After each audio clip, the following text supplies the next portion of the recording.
L'une des dépenses les plus élevées et qui arrive en 3e position dans les ménages français, c'est la voiture, ou Titine, si comme certains vous donnez un prénom à votre véhicule. Alors, chaque dimanche, Titine se fait une beauté, un coup de Karcher, une peau de chamois et un sapin sans bon arôme exotique. Et comme vous êtes un automobiliste sérieux, vous amenez Titine au garage pour la fameuse révision des 10 000. Le but de l'émission des records est de vous aider et de vous faciliter la tâche dans vos recherches et le tout au meilleur prix. Ainsi, nous vous avons trouvé des garagistes professionnels qui s'occuperont à merveille de votre véhicule. Regardez, c'est encore mieux que le jeu mécano.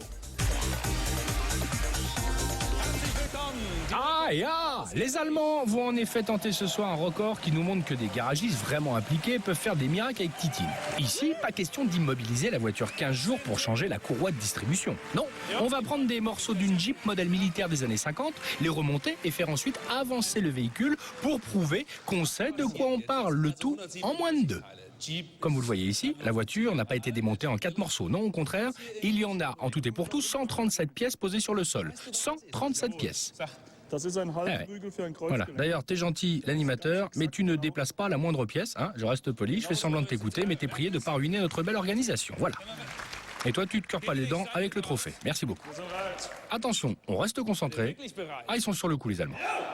Und Kleid für de mir, Clyde, c'est parti. Alors, comme vous le voyez, l'organisation est quasi militaire. Chacun s'active sur une partie précise.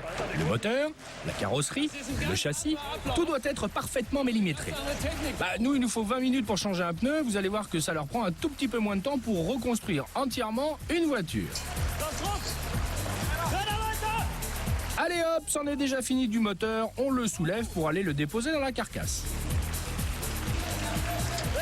Et ça s'active, pas une seconde de répit. Nous n'en sommes qu'à 30 secondes. Un super bonnet, lui. Et ça y va. 40 secondes à peine, et ils attaquent le remontage de la carrosserie. C'est pas possible, ils doivent s'entraîner avec des pros de la Formule 1 qui te changent les pneus, qui te nettoient le pare-brise et font la vidange en 7 secondes, ceux-là. 55 secondes, et on remonte les pneus. Les 137 parties qu'on voyait par terre il y a tout juste une minute ressemblent dorénavant à une voiture, il n'y a pas à dire. On serre le volant, parce qu'on rappelle qu'au final la voiture doit être parfaitement fonctionnelle. Ça y est, 1 minute et 16 secondes pour complètement remonter une voiture. Et même le klaxon marche.